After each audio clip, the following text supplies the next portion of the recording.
ሰላም ውድ የቻናላችን ተከታታዮች ፊት ለፊት የምታዩት የዲማ ሆፕ ስቴት የንግድ ሱቆች ናቸው ማለት ነው።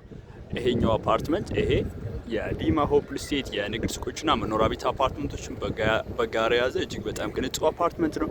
አሁን ደግሞ ፕሮግረስ ሌቭሉ እንደምታዩት ወደ ፊኒሺንግ ሌቭል ላይቲንግ እና ግላስ ኢንስታሌሽን ሙሉ በሙሉ ጨርሰን ከሁለት ወር በኋላ ልናስረክባችሁ የተናጠል ዲጂታል ካርታ ማዘጋጅተን እየጠበቅናችሁ ነው። ታዲያ ይሄ አፓርትመንት ከአለምነሽ ፕላዛ ቀጥሎ ወይም ደግሞ ቦሌ ኤድና ሞል ላይ ነው የሚገኘው።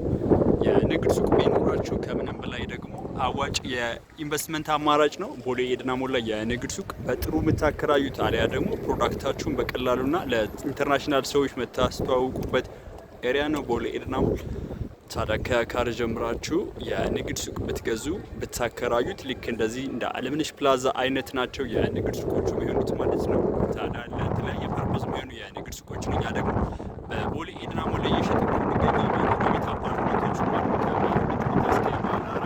ልክ እንደዚህ ለገስት ሃውስ የሚሆኑ አፓርትመንቶችን እየሸጥን ነው የምንገኘው። ታዲያ ዲማ ሆፕ ስቴት በቦሌ ኤድና ሞል ላይ እያስገነባ ያለው አፓርትመንት አሁን ላይ የፊኒሽንግ ሌቭል ላይ የሚገኙ አፓርትመንቶች ላይ ነው እየሸጥን የምንገኘው። ከ20 ካሬ ጀምራችሁ የንግድ ሱቆቹን ከግራውንድ እስከ ስድስተኛ በ30% ቅድመ ክፍያ እና በ25% ቅድመ ክፍያ የመኖሪያ ቤት አፓርትመንቶችን ደግሞ በ50% ቅድመ ክፍያ ዛሬውኑ የግላችሁ ማድረግ ትችላላችሁ ማለት ነው። በቦሌ ኤድና ሞል የንግድ ሱቅ የመኖሪያ ቤት አፓርትመንት ቢኖራችሁ የኢንቨስትመንት ሬቱ ከምንም በላይ አዋጭ ነው የሚሆነው። ለገስት ሃውስ አፓርትመንታችሁ ይከራያል። የንግድ ሱቅ ደግሞ በካሬ እስከ 4,000 ድረስ ነው የሚከራየው።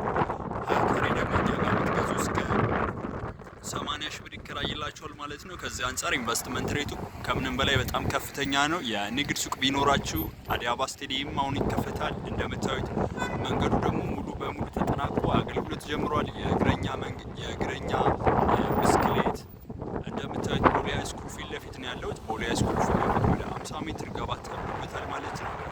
እንግዲህ ቦሌ ኤድና ሞል በብዙ መንገድ አሁን ተቀይሯል።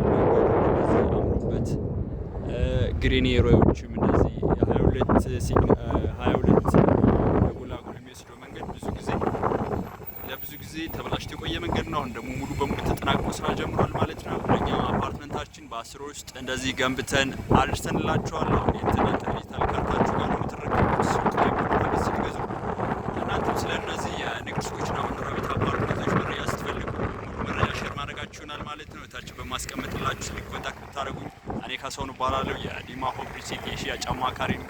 ዛሬ ዲማ ሆፕ ስቴት በቦሌ ኤድና ሞል እያስገነባ ያለው አፓርትመንት ፕሮግረስ ሌቭል እና ስለ ቦሌ መንገድ መረጃ ሰጠዋችሁ። በሌላ ቪዲዮ እስክንገናኝ ሰላም ቆዩ።